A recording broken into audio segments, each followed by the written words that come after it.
सम्राट यंत्र ये एक तरह का इक्वेटोरियल सनडायल है जिससे हम टाइम मेजर कर सकते हैं। इसमें एक ट्रायंगुलर नोमन है जो कि नॉर्थ साउथ लाइन पे अलाइंड है। तो इसकी जो ये टिप है ये वाली साइड नॉर्थ पे है और ये उसका स्लोप है डिक्लाइनिंग साइड, ये साउथ की तरफ जा रहा है। अब कॉन्सिक्वेंटली ये साइड ईस्ट होगी, ये साइड वेस्ट होगी। तो सूरज जब ईस्ट से राइज हो रहा होगा तो इसकी शेडो यहाँ पड़ रही होगी। ये 6 AM to 6 PM का स्केल बना रखा है। जब सूरज वहाँ वेस्ट में सेट हो रहा होगा तब उसकी शेडो यहाँ पड़ रही होगी। तो बेसिकली सूरज की लाइट ऐसे आ रही है, ये जो नोमन है ये बीच में हिंड्रेंस है जिसकी शेडो यहाँ पे पड़ रही होगी। क्योंकि एक इक्वेटोरियल सनडायल है इस वजह से इक्वल टाइम इंटरवल्स में इक्वल डिविजन्स कवर कर रहा होगा। इसकी लीस्ट काउंट क्या है, यहाँ पे आप देख सकते हैं मैंने किस तरीके से मार्किंग्स बनाई है। 6 PM, 5 PM, 4 PM, जहाँ पे एक छोटा सा मैंने एक कट बना रखा है लाइन पे, वो आर की मार्किंग्स हैं।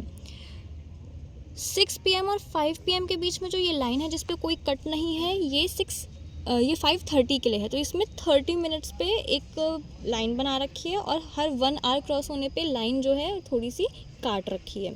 तो हमें क्या करना है, हमें इस 30 मिनट्स में कितने इंटरवल्स आ रहे हैं वो काउंट करना है। 1 2 3 4 5 6 7 8 9 10 11 15। तो 30 मिनट्स में यहाँ 15 इंटरवल्स हैं, यानी कि इसकी लीस्ट काउंट 2 मिनट्स होगी। तो हम देखते हैं कि अभी ये क्या टाइम बता रहा है।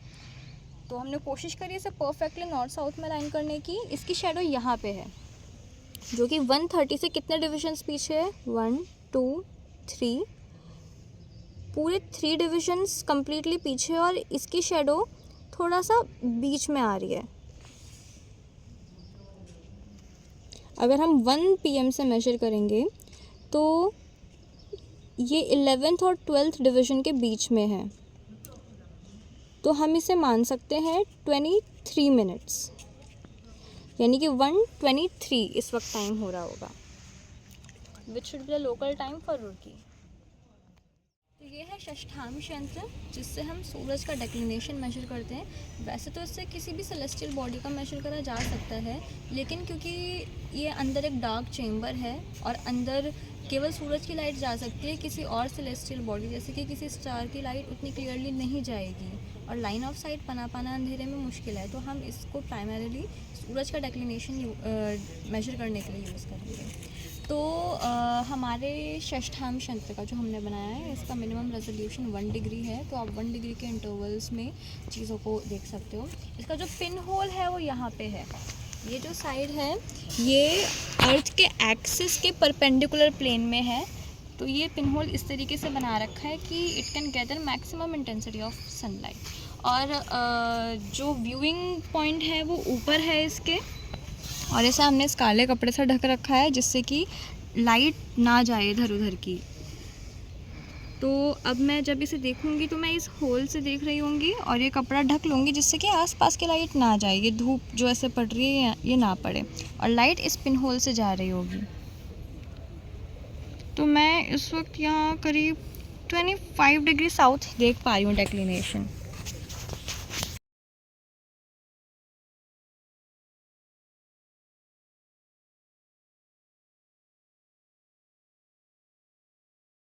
नमस्कार एवरीवन। तो आप जो ये यंत्र देख रहे हैं इसका नाम है जयप्रकाश यंत्र। तो जयपुर में जो जयप्रकाश यंत्र है उसमें 2 हिस्सों में वो विभाजित है।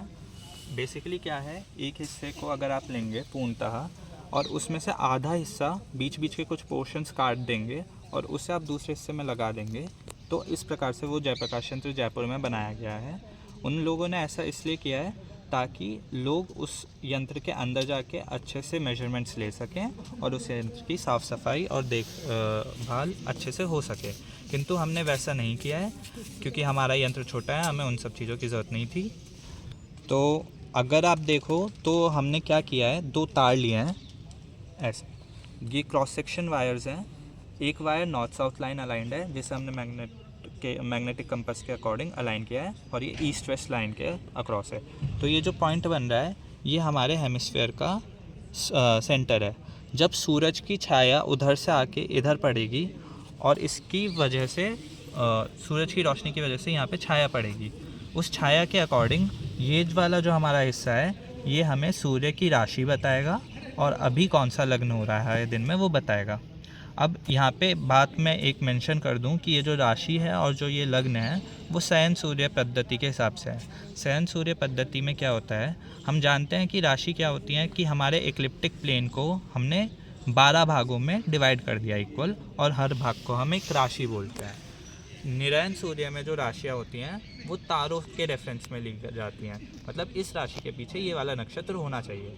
किंतु शयन सूर्य में क्या होता है, जो हमारी राशियाँ होती हैं वो वर्नल इक्विनॉक्स के रेफरेंस में ली जाती हैं कि वर्नल इक्विनॉक्स से 30 डिग्री तक हमारी मेष राशि होगी, फिर अगले 30 डिग्री वृष राशि, और ऐसे चलता है।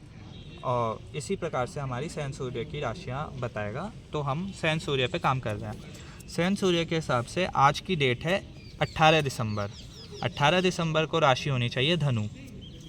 तो अब कैसे बताएगा ये यंत्र, ये देखिए आप, ये मेष तुला वाली लाइन देख रहे हैं, ये मेष तुला वाली लाइन हमारी इक्वेटर की लाइन है। इक्वेटर की लाइन एज इन, मान लीजिए हम इस स्फीयर को उल्टा कर देते हैं तो ये हमारा आसमान एक हेमिस्फेरिकल बॉल की तरह है, यही हमारा उसी आसमान को उल्टा करके हमने यहाँ पे रख दिया है। तो हमारा जो इक्वेटर है, हम अभी रुड़की में है, रुड़की का लैटिट्यूड 30 डिग्री है, तो उस हिसाब से हमारा जो इक्वेटर है वो 30 डिग्री झुका हुआ है हमारे जेनिथ से। तो ये लाइन 30 डिग्री ऊपर है इससे, ठीक है। तो जब सन इक्विनॉक्सिस पर होगा, यानी 21 मार्च और 21 सितंबर को जो सूरज होगा वो इक्वेटर पे होगा, तो हमारी जो छाया होगी वो मेष तुला वाली लाइन पर चलेगी, यहाँ से उगकर यहाँ जाएगी। अब 21 मार्च से 21 अप्रैल के बीच में सूर्य यहाँ से यहाँ मूव करेगा, मेष तुला से वृष कन्या वाली लाइन पे। तो इस पोर्शन में जो सूर्य की राशि होगी वो मेष होगी। फिर 21 अप्रैल से 21 मई तक वो यहाँ से यहाँ मूव करेगा, राशि वृष होगी। इस प्रकार यहाँ पे 21 मार्च को पहुँचेगा, 21 अप्रैल, 21 मई, 21 जून, फिर 21 जुलाई, 21 अगस्त, 21 सितंबर। 21 सितंबर को हमारी राशि तुला हो जाएगी, दूसरा इक्विनॉक्स। फिर 21 सितंबर से 21 अक्टूबर, 21 नवंबर, 21 दिसंबर, मकर संक्रांति शयन सूर्य के हिसाब से, यानी यहाँ से हमारा उत्तरायण वापस शुरू होगा। 21 दिसंबर से 21 जनवरी, 21 फरवरी, वापस 21 मार्च।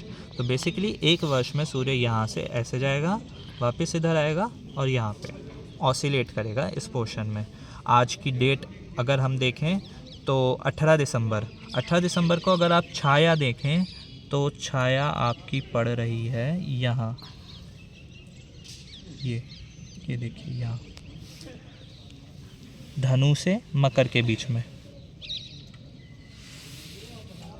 धनु से मकर के बीच में जी। तो अभी राशि हुई धनु।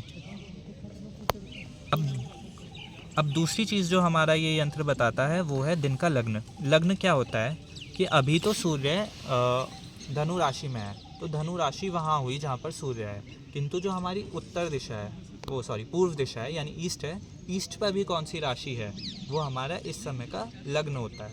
तो हम इस यंत्र से वो लग्न भी बताएंगे। हमारी छाया पड़ रही है, आप देखिए यहाँ से, मतलब सूर्य यहाँ से उगा होगा और यहाँ पे आई है शाम तक। तो जब उगा होगा तब धनु लग्न होगा, धनु, मकर, कुंभ, मीन, मेष और वृष। तो इसे देखने का एक और तरीका है, ये देखिए यहाँ पे वृष लिखा हुआ है, ये वृष की जो लाइन है वो यहाँ आ रही है यहाँ।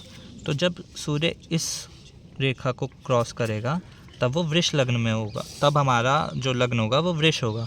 तो अभी आप देखिए हमारी रेखा यहाँ पर है छाया, तो यानी अभी वृष लग्न है और वृष लग्न बस ख़त्म ही होने वाला है। अगला लग्न जो कि मिथुन लग्न है वो शुरू होने वाला है। तो अभी हमें पता चल गया कि हमारा वृष लग्न चल रहा है। अब हम ये दूसरे भाग पर आते हैं। ये जो हमारा भाग है सेलेस्टियल लॉन्गिट्यूड्स की मार्किंग दिखाता है। तो बेसिकली आप देख रहे हैं ये हमारी नॉर्थ साउथ लाइन है। इस नॉर्थ साउथ लाइन पर हमने एक पॉइंट लिया है 30 degrees below the southern point on the horizon. अब हमने ये 30 डिग्रीज क्यों लिया? हमारी रुड़की का लैटिट्यूड है 30 डिग्रीज, तो इसका मतलब जो हमारा सेलेस्टियल पोल है या फिर अर्थ का जो एक्सिस है वो अर्थ के होराइजन से ऐसे 30 डिग्रीज पे टिल्टेड है। तो चूंकि ये इन्वर्टेड इमेज है हमारे स्काई की, तो हमने 30 डिग्रीज बिलो दी होराइजन यहाँ पर सेंटर मार्क किया है। अब इस सेंटर को हमने 30 डिग्रीज पे मार्क करने के बाद एक सर्कल बनाया है। इस सर्कल का जो रेडियस है it corresponds to the maximum declination of the sun. इस टाइम पे 23.5 डिग्रीज मैक्सिमम डिक्लिनेशन जाता है सन का, तो 23.5 डिग्रीज पे हमने ये सर्कल मार्क किया है।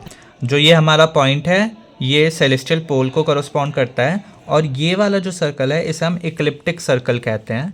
इक्लिप्टिक सर्कल का मतलब जो हमारा इक्लिप्टिक प्लेन है उस प्लेन में ये सर्कल लाई कर रहा है।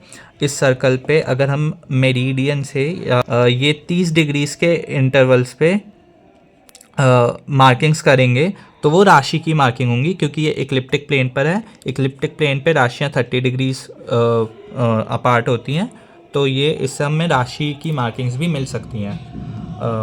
अब ये जो हमने ये लाइंस बनाई हैं, जो आपको ये सर्कल्स लंबी वाली लाइंस दिख रही हैं, ये हमारे सेलेस्टियल लॉन्गिट्यूड्स हैं, क्योंकि ये पोल से इमिनेट होंगे।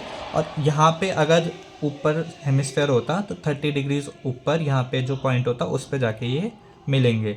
इन्हें हम सेलेस्टियल लॉन्गिट्यूड्स के साथ साथ आर लाइंस भी बोल सकते हैं, क्योंकि हमने 15 डिग्रीज पर बनाई है। 15 डिग्रीज पर 24 लाइन है, 24 लाइन फॉर 24 आवर्स।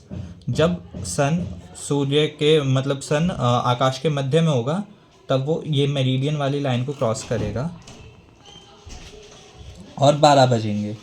इस प्रकार छाया मेरिडियन लाइन पर होगी। जब सन पहले होगा तो छाया इधर आएगी, छाया यहाँ होगी।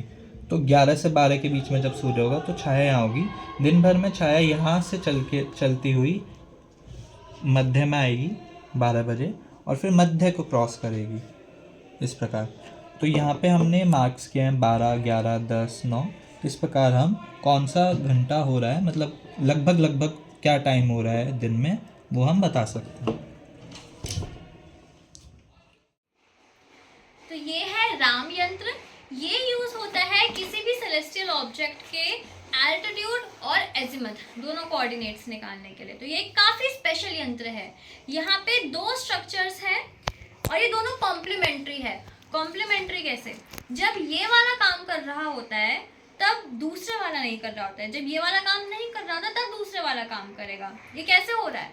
यहाँ पे आप देख रहे होंगे कि जो पूरा का पूरा जो सर्कल है इसको हमने बहुत सारे इक्वल पार्ट्स में डिवाइड करा है। हमने इसे 24 इक्वल पार्ट्स में डिवाइड करा है, जिसमें से कि 12 सेक्टर्स यहाँ पे है और 12 सेक्टर्स दूसरे पार्ट में। ये सारे सेक्टर्स 15 डिग्री स्पैन करते हैं और ये ऑल्टरनेटली लगा रखे हैं। मान लो जैसे यहाँ पे 0 to 15 का सेक्टर है, अब 15 to 30 का सेक्टर कहाँ है? वो यहाँ है। फिर इसके जस्ट नेक्स्ट वाला सेक्टर यहाँ पे होगा। और ये दोनों ऐसे लगा रखे कि आप इस वाले स्ट्रक्चर को लेके सीधा इसके ऊपर सुपर इम्पोज करोगे तो ये पूरा का पूरा कंप्लीट सर्कल एक क्लोज बिल्डिंग बना रहा होगा। लेकिन ऐसा क्यों करा गया? जो रियल लाइफ स्ट्रक्चर्स हैं उनमें आपको अंदर जाकर मेजरमेंट्स लेने होते हैं। तो अगर आप यहाँ पे खड़े होगे, यहाँ का मेजरमेंट लेने के लिए आपको यहाँ खड़ा होना पड़ेगा, जिस वजह से फिर यहाँ का सेक्टर हटा रखा है जो कि दूसरे यंत्र में लगा रखा है। इस वजह से ये कॉम्प्लीमेंट्री स्ट्रक्चर है एक तरह का। यहाँ पे जो वॉल्स हैं ये एल्टीट्यूड मेजर कर रही होती हैं और जो सेक्टर्स है वो एजीमथ मेजर कर रहे होते हैं। कैसे? जैसे देखो ये एक वॉल है, यहाँ पे ऊपर से मार्किंग स्टार्ट है 0, 5, 10 से लेकर 70, 75, 80, 85, 90 तक। अब ऐसा है कि अगर हम सन की बात करें तो सन यहाँ रुड़की में 90 डिग्री के एल्टीट्यूड तक कभी पहुँचता नहीं है, तो इस वजह से उसके लिए हमें ज़रूरत नहीं पड़ी मार्किंग्स के लिए। बट वैसे जो स्टार्स होते हैं वो 90 डिग्री के एल्टीट्यूड पे मिल सकते हैं। और मैंने लिख नहीं रखा है, लेकिन यहाँ पे आप मेजर कर सकते हो। लाइंस मैंने बना रखी हैं, बस मैंने लिख नहीं रखा है। और ये जो सेक्टर्स हैं ये एजीमथ मेजर करने के लिए है।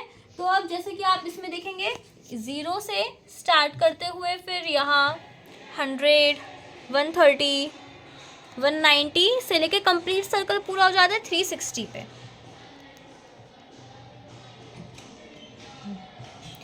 इस डिवाइस की लीस्ट काउंट 1 डिग्री है। और ये काम कैसे करता है अब ये देखते हैं। मान लो हम अगर सन के लिए मेजरमेंट्स लेना चाहते हैं, उसके एल्टीट्यूड और एजीमथ के मेजरमेंट्स, तो अगर सन यहाँ पे है, पहली बात तो ये जो 0 डिग्री मार्क है ये हम साउथ की तरफ रखते हैं। क्यों? क्योंकि अगर इधर नॉर्थ है, अगर कोई ऑब्जेक्ट यहाँ पे मान लो, वैसे तो सन नॉर्थ में होता नहीं है, पर मान लो जो भी लाइट सोर्स है वो नॉर्थ में है, तो इस पिलर की जो शेडो है वो इधर पड़ रही होगी। 0 डिग्री नॉर्थ पे इसकी शेडो यहाँ पड़ रही होगी, इस वजह से हम 0 डिग्री मार्क को साउथ में रखते हैं। जब हम किसी स्टार के लिए मेजरमेंट ले रहे होंगे तब भी हमें यही करना है। स्टार जो है उसको पिलर के टॉप से अलाइन करना है, जो लाइन ऑफ साइट है उसे एक्स्ट्रापोलेट करना है, वो 0 डिग्री मार्क पे जाएगी, तो हम कह सकते हैं कि ये 0 नॉर्थ में है। इसके लिए एक्स्ट्रापोलेशन के लिए हम, जैसे हमने सारे यंत्रों में यूज करा है, हम थ्रेड यूज करते हैं। अभी मैं सिंपली सन का एग्जाम्पल लूंगी, सन के लिए डिमॉन्स्ट्रेट करेंगे हम। तो जब सन है नियर द होराइजन, मान लो अगर ये नॉर्थ है तो ये वेस्ट है, तो जब सन सेट हो रहा होगा तब ये जो पिलर का टॉप है इसकी शेडो यहाँ पड़ रही होगी, ये देखो। तो ये 0 डिग्री मार्क पे है, बिल्कुल बहुत पास है। क्या है ये? 1 डिग्री पे है, यानी just 1 degree above the horizon. और इसका अभी एजिमथ क्या दिख रहा है?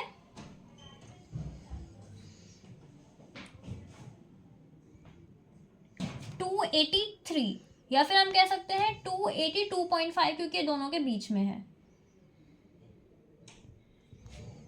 तो अगर 0 नॉर्थ पे है तो 180 साउथ होगा, और 270 के पास जो होता है ये वेस्ट में आता है। तो अभी क्योंकि सनसेट है तो हमने वेस्टर्न साइड में दिखा रखा है। जब सूरज जो है ऊपर आ जाएगा 12 नून पर, तो इस पिलर की जो शेडो है बहुत छोटी हो जाएगी। यहाँ पे आप 80 का मार्क देख पा रहे हैं। अगर ये और बिल्कुल टॉप पे चला जाएगा तो धीरे धीरे ये 90 पे आने पे शेडो बिल्कुल खत्म हो जाएगी। इस तरीके से हम राम यंत्र को यूज करते हैं, काफी एफिशिएंट है। इसमें हम एक बार में 2 तरह की क्वांटिटीज के मेजरमेंट्स ले सकते हैं, और क्योंकि ये कॉम्प्लीमेंट्री स्टाइल में बना रखा है तो इसमें काफी अच्छा रेजोल्यूशन भी हमें मिल जाता है। नाड़ी एक तरह का टाइम यूनिट होता है जो कि 24 मिनट का होता है, और वलय यानी कि रिंग, तो इसमें जो टाइम है वो एक रिंग पे बना रखा है। हो सकता है ओरिजिनल जो डिजाइन होगा इस तरह के यंत्र का, उसमें नाड़िकाएं बनाई हुई, यानी कि 24-24 मिनट के इंटरवल हो, बट हम आज के समय में मिनट्स और आवर्स यूज करते हैं, तो हम वो वाला डिवीजन लेके चलेंगे। तो यहाँ पे जो रिंग है, रिंग पे टाइम इंटरवल्स बना रखे होते हैं। अब इसका जो डिजाइन है वो काफी स्पेशल तरीके से बना रखा है। जो ये प्लेट्स होती हैं ये सेलेस्टियल इक्वेटर के पैरेलल अलाइन होती है, तो हमें इसे एग्जैक्टली किस एंगल पे अलाइन करना होता है वो आपकी जगह के लैटिट्यूड पे डिपेंड करेगा। मान लो अगर हम खड़े होते 0 डिग्री इक्वेटर पे अर्थ के, तो ये प्लेट्स बिल्कुल परपेंडिकुलर टू ग्राउंड होती, लेकिन रुड़की के लैटिट्यूड के हिसाब से हमने इसे 30 डिग्री विद हॉरिजॉन्टल अलाइन कर रखा है। और ये जो रॉड्स होती हैं, जो नोमन्स होते हैं, ये इस प्लेट के परपेंडिकुलर होते हैं। तो अगर ये सेलेस्टियल इक्वेटर के परपेंडिकुलर है, मतलब ये अर्थ की एक्सिस के पैरेलल होते हैं। जो सन है वो आधे टाइम इक्वेटर के नॉर्थ में रहता है और आधे टाइम इक्वेटर के साउथ में रहता है। तो अगर ये सेलेस्टियल इक्वेटर है तो सन आधे टाइम इस साइड रहेगा, आधे टाइम उस साइड रहेगा, जिस वजह से साल में आधे समय एक प्लेट यूज होती है, आधे समय दूसरी। जब यहाँ नदर्न हेमिस्फेयर में विंटर सीजन चल रहा होता है तब सूरज सदर्न हेमिस्फेयर की तरफ चला जाता है, सदर्न साइड उसका इंक्लिनेशन ज़्यादा होता है। तो ऐसे में जो सदर्न प्लेट है ये एक्टिवेट हो जाती है, इस पे लाइट पड़ रही होती है, लेकिन जो नदर्न प्लेट है उस पे लाइट नहीं पड़ रही होती है।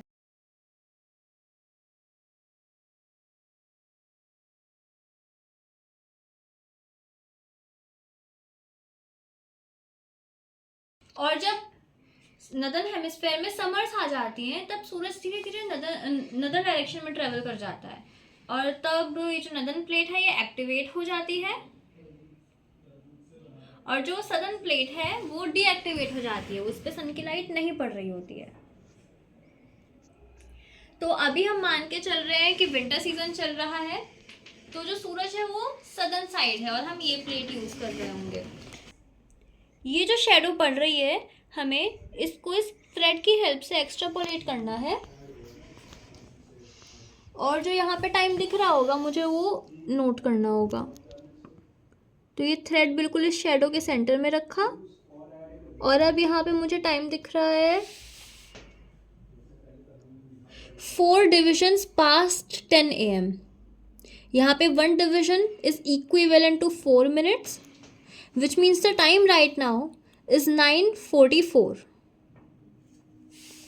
यहाँ पे हमने 6 AM से लेके 6 PM तक के टाइम को 12 इक्वल सेक्टर्स में डिवाइड करा है, और further each sector has been divided into 15 equal parts. So 1 division is equivalent to 4 minutes। ये साउथ फेसिंग साइड है, अगर साउथ वहाँ पे है, नॉर्थ वहाँ है, तो ये साइड वेस्ट होगी, ये साइड ईस्ट होगी।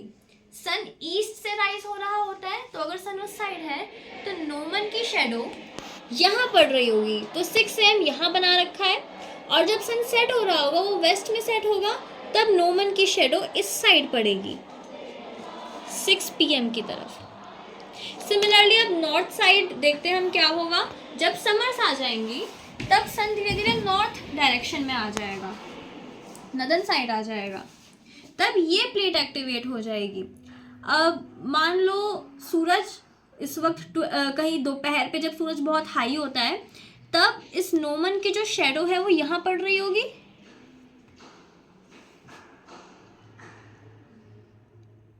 अभी it is at 1 division past 12 noon, which means 12:04 PM। So this is how we use नाड़ी वलया यंत्र। तो ये है दक्षिणोत्तर भित्ति यंत्र। दक्षिण उत्तर यानी कि साउथ और नॉर्थ डायरेक्शन से जो पास होने वाली लाइन है, जो मेरिडियन है, उसके अलोंग अलाइंड होती है ये वॉल। ये इसका ईस्ट फेस है, दूसरी साइड इसका वेस्ट फेस होगा। तो कॉन्सिक्वेंटली ये वेस्ट है, ये ईस्ट है, तो ये नॉर्थ होगा और ये साउथ होगा। तो ये नॉर्थ और साउथ डायरेक्शन में अलाइंड रहती है वॉल। तो जब कोई ऑब्जेक्ट ईस्टर्न साइड पे है, हम उसके लिए ये साइड यूज करेंगे। ये दोनों नोमन्स है, यहाँ पे जो दोनों आर्क्स हैं ये क्वाड्रेंट्स हैं, यानी कि क्वार्टर आर्क्स हैं, और ये एक दूसरे को 60 डिग्री वाले मार्क पे इंटरसेक्ट करते हैं। अब इसको हम यूज कैसे कर रहे होंगे। यहाँ एक सेलेस्टियल ऑब्जेक्ट है, इस केस में हम अभी सन को लेकर चल रहे हैं, तो ये सन की शेडो पड़ रही है, सन की वजह से नोमन की शेडो पड़ रही है। हम इस धागे को यूज़ करेंगे शेडो को एक्स्ट्रापोलेट करने के लिए। अब क्या करना है कि क्योंकि ये जो नोमन है हमारा ये काफ़ी थिक है इस केस में, तो हम इसके मिडल में धागे को लाने की कोशिश करेंगे। अभी ये मिडल में है और यहाँ पे बन रहा है 46। इसकी जो लीस्ट काउंट है वो 0.5 डिग्रीज की है। अगर आप ध्यान से देखेंगे तो 45 और 50 के बीच में 10 मार्क्स हैं, 10 इक्वल डिविजन्स हैं, which means that the lowest it can measure is 0.5 degrees. अब जब धीरे धीरे सन इस मेरिडियन को क्रॉस कर जाएगा तो 12 नून पे ना इधर कोई शेडो पड़ेगी और ना उधर, तो this is an indicator that it is noon. फिर जब सूरज धीरे धीरे वेस्टर्न साइड आ जाएगा मेरिडियन क्रॉस करके, तब यहाँ पे भी शेडो पड़ रही होगी। अब हमें यहाँ पे एल्टीट्यूड अगर मेजर करना है तो हमें सेम प्रोसेस यूज करना होगा। यहाँ पे एक नोमन है, सेंटर में थ्रेड रखा और ये वैल्यू देगा 47.5। इस साइड हमने जो सेमी सर्कल बनाया है, यहाँ पे हम 0 से 90 डिग्री तक मेजर कर सकते हैं, जबकि दूसरी साइड हम केवल 0 से 60 डिग्री मेजर कर सकते थे। अब क्या है कि जब कोई चीज़ बिल्कुल हराइजन पे होगी तो उसका एल्टीट्यूड 0 होगा। मान लो जब सनसेट का टाइम है तो धीरे धीरे जो शेडो है ये बिल्कुल ऊपर आती चली जाएगी और तब ये 0 पे लग जाएगी बिल्कुल। और जब कोई चीज़ ऊपर जेनिथ पे होगी तब जो शेडो है बिल्कुल नीचे पड़ रही होगी 90 डिग्री मार्क पर। इस तरीके से हम इस इंस्ट्रूमेंट का यूज करते हैं। जब कोई स्टार को हमें उसका एल्टीट्यूड मेजर करना होगा, तो मान लो एक स्टार ऊपर है, उसके लिए हमें डायरेक्टली लाइन ऑफ साइट बनानी है कि मुझे स्टार देखना है, उसको नो वन से अलाइन करना है कि कहाँ पे आ रहा है, और जो लाइन ऑफ साइट है उसको थ्रेड की हेल्प से ही एक्सट्रापोलेट करना होगा। In the case of sun it is much easier to use this device.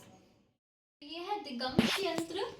इसकी हेल्प से हम किसी भी सेलेस्टियल ऑब्जेक्ट का एजीमथ मेजर करते हैं।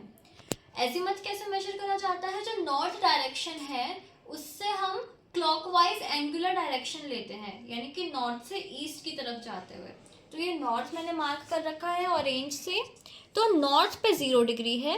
फिर यहाँ से जब हम ईस्ट की तरफ जा रहे होंगे तो 1 2 3 ऐसे बढ़ते बढ़ते ईस्ट पे 90 डिग्री हो जाएगा, फिर साउथ पे 180 डिग्री, और फिर वेस्ट पे 270 डिग्री, और पूरा घूमते हुए वापस यहाँ 359 और 360 पे 0 पे आ जाएगा। अब जो रियल स्केल मॉडल, जो रियल में दिगंश यंत्र है जंतर मंतर में, उसमें भी इसी तरीके से एक आउटर वॉल होती है, एक इनर वॉल होती है, और एक सिलेंडर होता है बीच में, पिलर होता है बेसिकली, और उस पिलर से एक रोप अटैच्ड होती है जिससे पे एक स्टोन भी कुछ ऐसा हैवी वेट लगा होता है, और ये रोप बाहर की तरफ जा रही होती है आउटर वॉल से बाहर। हमारे मॉडल में जो आउटर वॉल है इसकी हाइट इनर वॉल के डबल है। ऐसे कोई हार्ड एंड फास्ट रूल नहीं है, बस ये है कि जो इनर वॉल है वो थोड़ी छोटी होनी चाहिए आउटर वॉल से। अब एक जगह के जंतर मंतर में आउटर वॉल डबल साइज की है, दूसरी जगह पे साइज में बहुत ज़्यादा इतना डिफरेंस नहीं है, डबल का डिफरेंस नहीं है। ये क्रॉस वायर है, ये बिल्कुल ऐसे एक दूसरे को 90 डिग्री पे काट रहा होता है। हमें क्या करना है कि कोई भी जो सेलेस्टियल ऑब्जेक्ट है उसको लाइन ऑफ साइट में रखना है इस तरीके से कि वो क्रॉस वायर से मिले। मतलब आसान शब्दों में, एक जो ऑब्जर्वर होता है वो यहाँ खड़ा होता है इन दो वॉल्स के बीच में, और वो किसी सेलेस्टियल ऑब्जेक्ट को देख रहा है, तो उसे अपने आप को मूव करते हुए उस सेलेस्टियल ऑब्जेक्ट को इस क्रॉस वायर से अलाइन करना है। जब वो उस लाइन ऑफ साइट में आ जाएंगी दोनों चीजें, तो एक बाहर से इंसान असिस्ट कर रहा होता है जो कि इस डोरी को उसी लाइन ऑफ साइट में लाके रखता है, और उससे जो बाहर वैल्यू आती है उसे हम रिकॉर्ड करते हैं सेलेस्टियल ऑब्जेक्ट के एजीमथ के रूप में। तो मैं इसको एक बार डिमॉन्स्ट्रेट करके दिखाती हूँ। मान लीजिए हमारा ऑब्जर्वर यहाँ, ये ऑब्जर्वर है, इससे जो लेजर लाइट निकल रही है वो वहाँ ग्लास पे जहाँ जाके लग रही होगी वहाँ पे एक स्टार है। अब हमारा जो ऑब्जर्वर है वो उस तरीके से खड़ा है कि उसकी लाइन ऑफ साइट में वो स्टार और एक क्रॉस वायर का सेंटर जो है ये दोनों आ रहे हैं, ये एक सीध में है। अब जो बाहर से इंसान साथ में हेल्प कर रहा है वो उस डोरी को इसी लाइन से मिलाकर रखेगा, मतलब डोरी जो है इंटरसेक्ट कर रही होगी।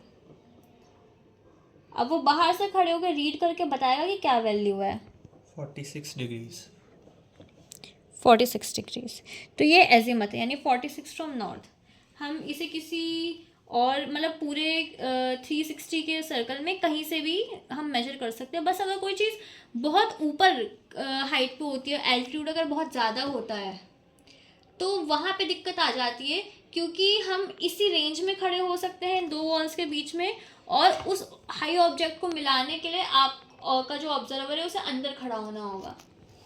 तो ये एक लिमिटेशन है छोटी सी, बाकी मोस्टली ऑब्जेक्ट्स के लिए ये काफ़ी सही काम कर सकता है।